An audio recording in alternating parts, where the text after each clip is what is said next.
উপস্থিত হয়েছি।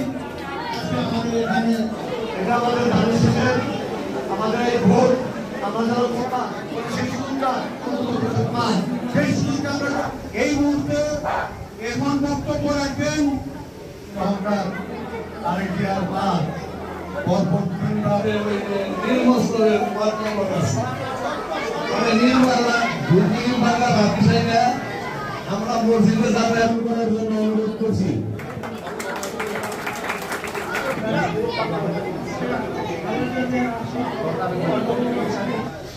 যে মহিষীর জন্য আজকে আমরা এই আলোচনা সভা ও মিলন মাহফিলের আয়োজন করছি, তিনি দেশত্যাত্রী বেগম খালেদা জিয়া একজন গৃহবধূ থেকে আজকে দেশের মানুষের এবং দেশের জন্য কাজ করতে করতে সাবেক 3 বারের প্রধানমন্ত্রী তিনি। এই আমাদের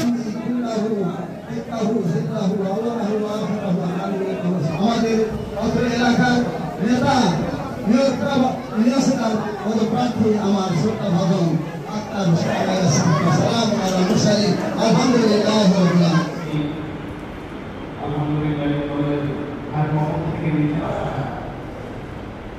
আরেকটি বিষয় হচ্ছে ওখান থেকে নির্দেশ দেওয়া হয়েছে বাংলাদেশে কোরআন সুন্নাহ আমরা আমাদের জেলা ভাই এখানে উপস্থিত আছেন, ওনার উপস্থিতিতে এখানে দোয়া হবে।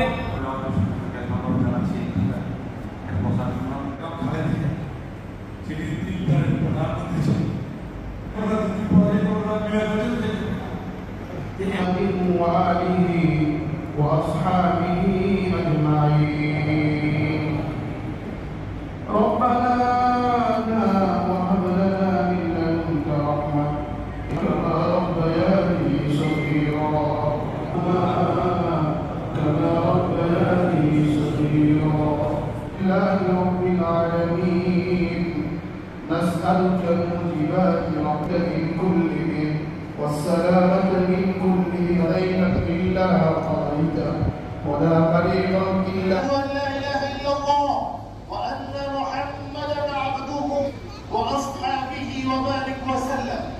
أيها المسلمون الحاضرون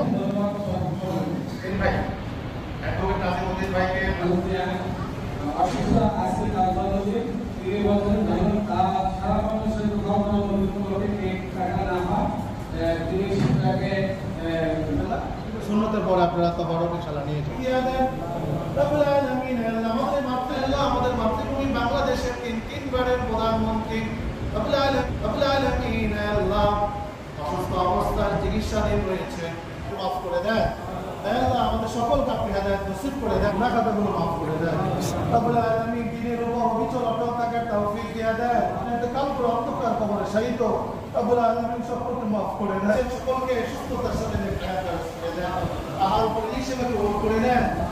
আমরা